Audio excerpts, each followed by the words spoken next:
Tahun itu, langit selalu tampak cerah di mataku. Aku masih duduk di bangku kelas 3 SD, usia di mana dunia terasa indah dan semua terlihat baik-baik saja. Hidup kami sederhana, tapi penuh tawa.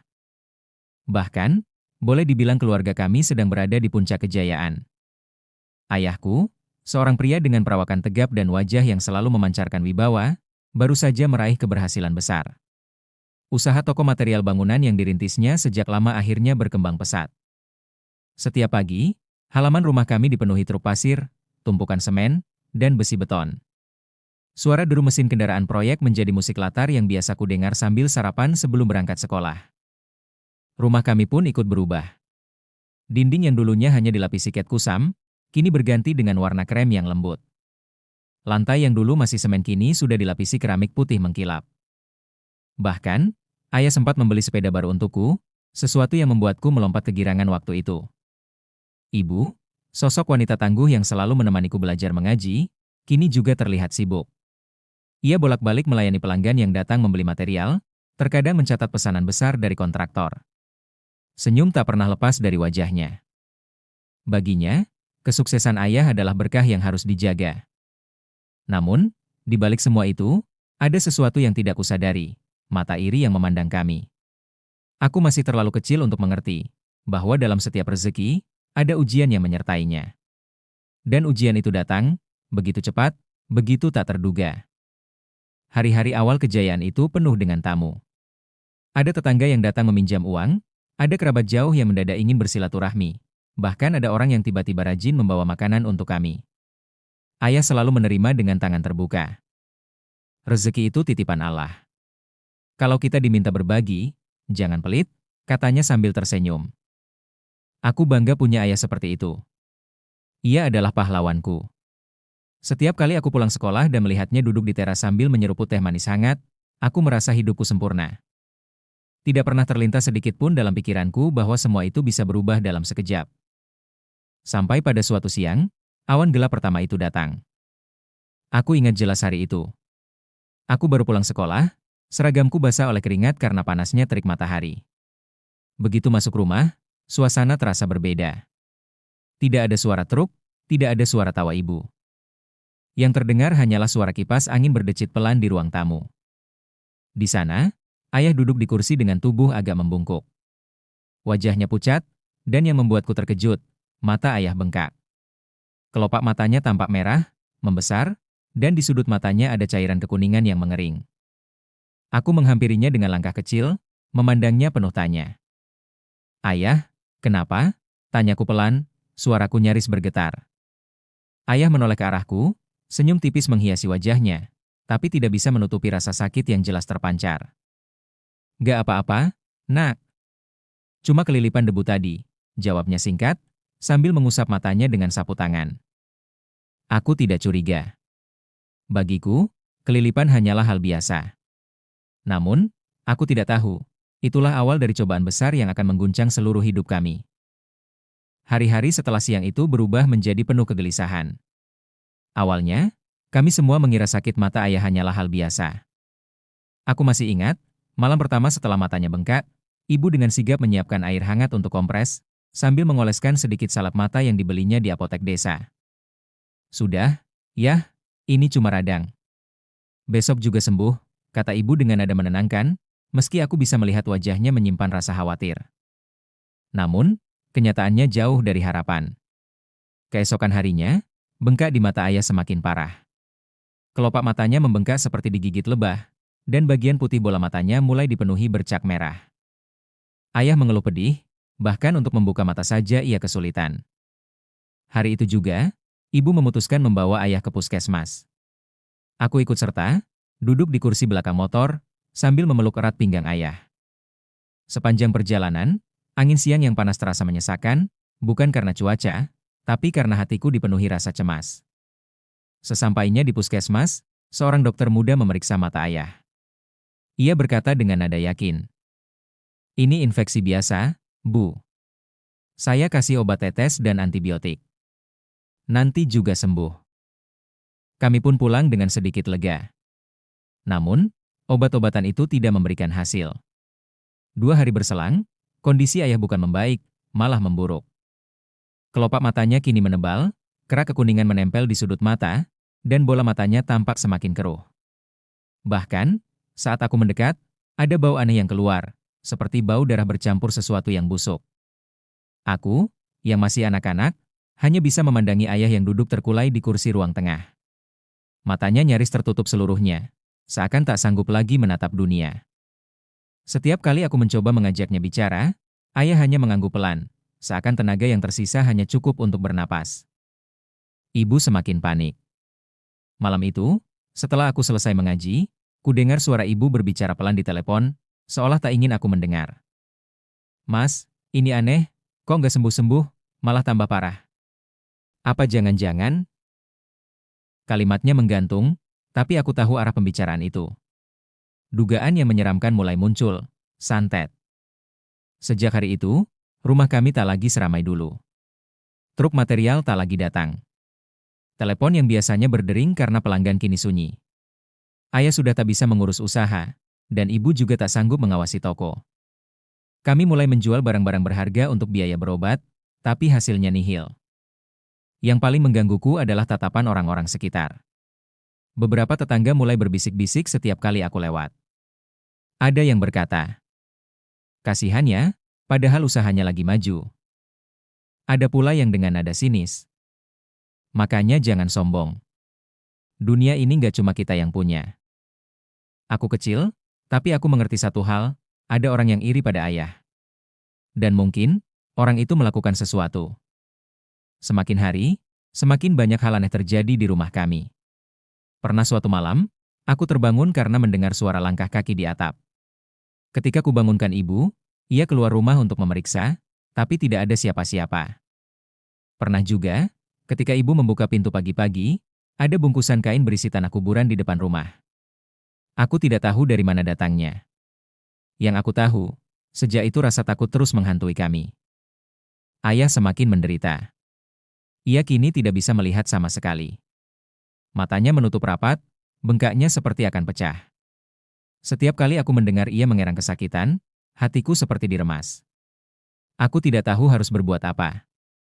Aku hanya anak kecil, yang bisa kulakukan hanyalah menangis diam-diam di kamar dan berdoa dalam hati agar Allah menyembuhkan ayah. Hari-hari terasa begitu berat. Mata ayah bukan semakin sembuh, malah semakin parah. Ia kini benar-benar buta total. Bahkan untuk berjalan ke kamar mandi, ia harus dipapah ibu. Nafasnya tersengal-sengal, tubuhnya kian kurus. Aku sering melihatnya duduk di kursi kayu di ruang tengah, kepalanya menunduk, mata tertutup rapat oleh bengkak yang mulai berkerak tebal. Setiap kali kulihat wajahnya, ada rasa takut menyelimuti dadaku. Ayah yang dulu gagah, kini seperti tak berdaya. Aku mendengar ibu sering menangis diam-diam di dapur. Ia menahan Isa agar aku tidak mendengar, tapi suaranya sampai juga ke telingaku. Malam itu, setelah makan malam yang hambar karena kami semua kehilangan selera, ibu mengajak ayah bicara. Aku duduk di pojok ruang tamu, pura-pura menggambar di buku tulis, padahal telingaku menguping. "Yah, kalau kita terus begini, aku takut. Mata kamu nggak sembuh-sembuh. Semua tabungan kita habis buat berobat ke dokter, tapi hasilnya nihil," suara ibu lirih. "Aku tahu, Bu," jawab ayah pelan, suaranya serak. Ibu menarik napas panjang, lalu berkata pelan, aku dengar ada orang pintar di desa sebelah. Banyak yang bilang dia bisa nyembuhin penyakit yang gak wajar." Aku yang mendengar itu langsung merinding. Orang pintar? Bukankah ayah selalu bilang kita tidak boleh mendekati hal-hal seperti itu? Tapi malam itu, ayah hanya diam. Ia tidak menolak, tidak juga menyetujui.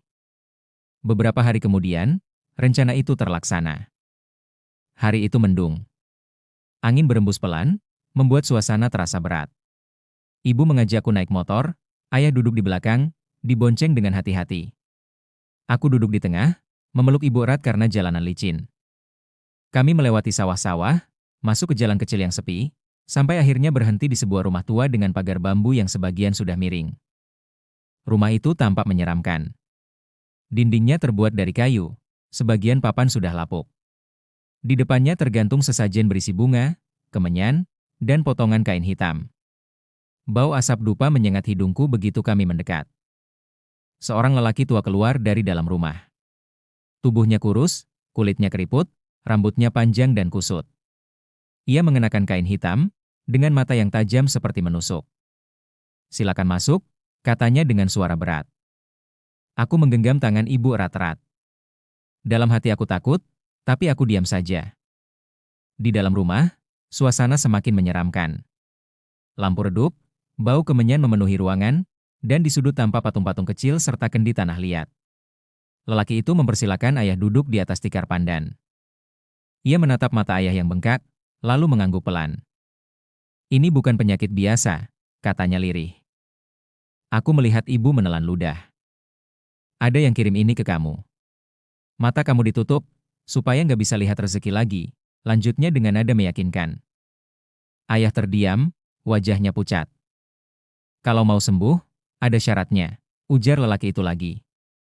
Ia lalu memandang kami satu persatu, sebelum akhirnya berkata, "Bawa ayam cemani, ayam hitam, hidup-hidup. Nanti malam kita lakukan ritualnya." Malam itu, aku tidak bisa tidur.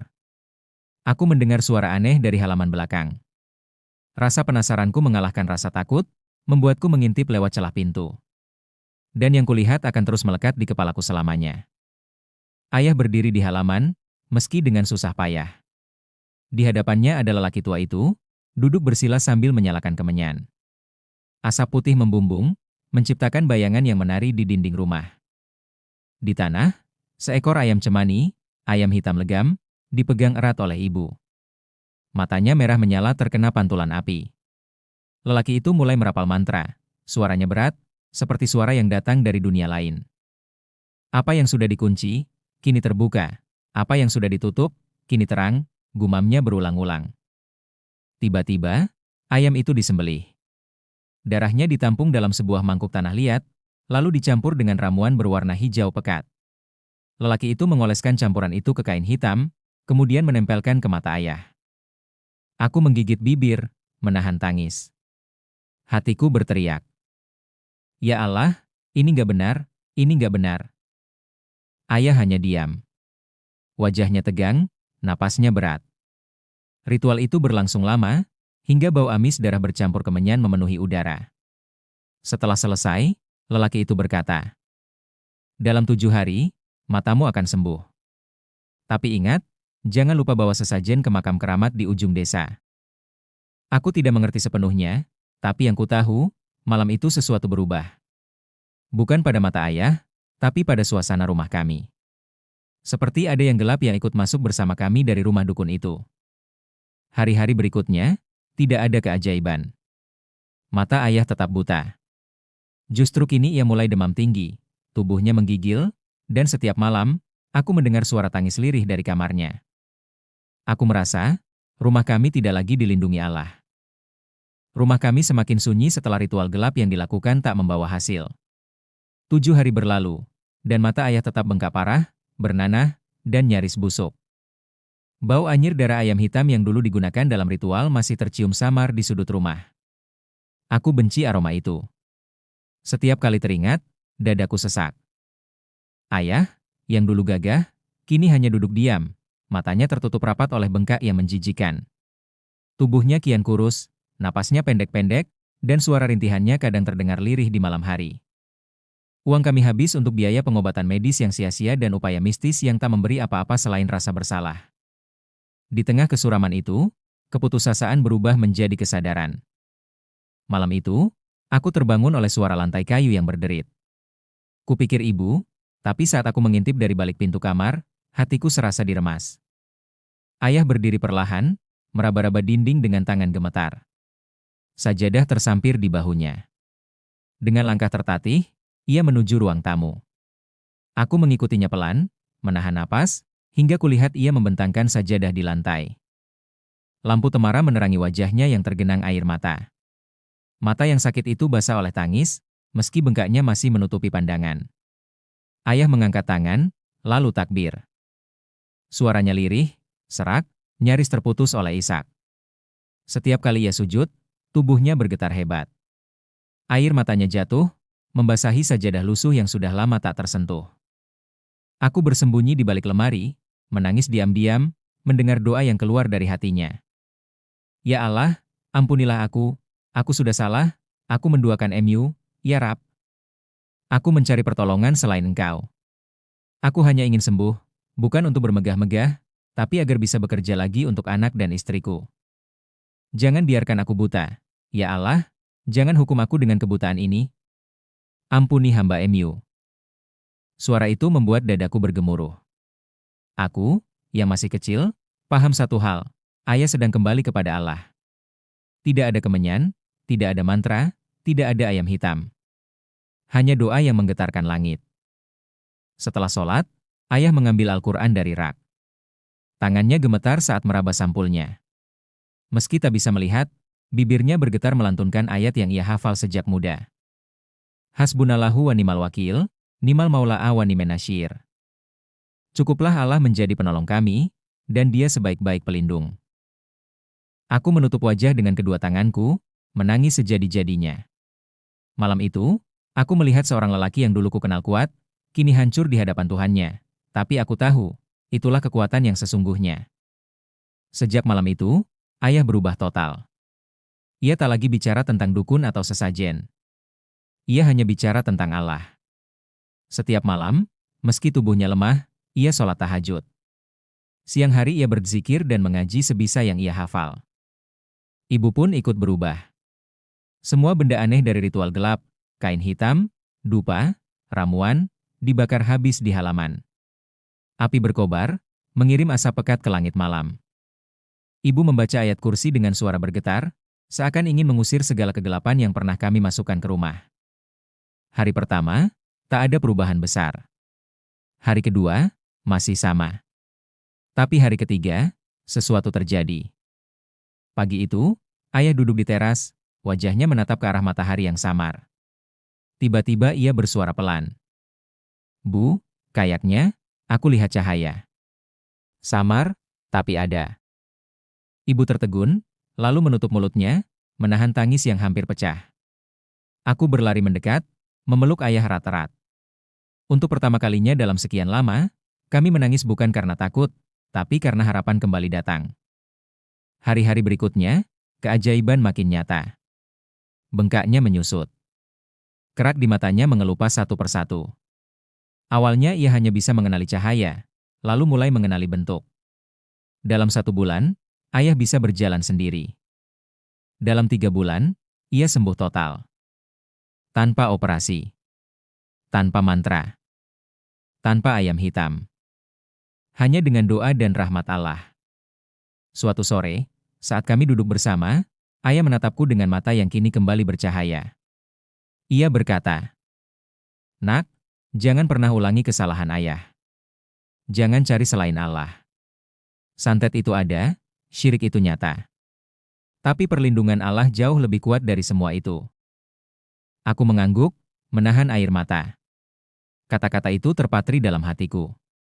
Sejak hari itu, aku percaya satu hal, keajaiban datang dari doa yang tulus, bukan dari kekuatan gelap. Dan apabila aku sakit, Dialah yang menyembuhkan aku. Quran Surat Asy-Syu'ara 80. Ayah bukan hanya sembuh dari kebutaan, tapi dilahirkan kembali dengan iman yang lebih kokoh. Dan kami belajar bahwa dalam setiap ujian, jangan pernah berpaling dari Allah, karena hanya Dia tempat kita bergantung.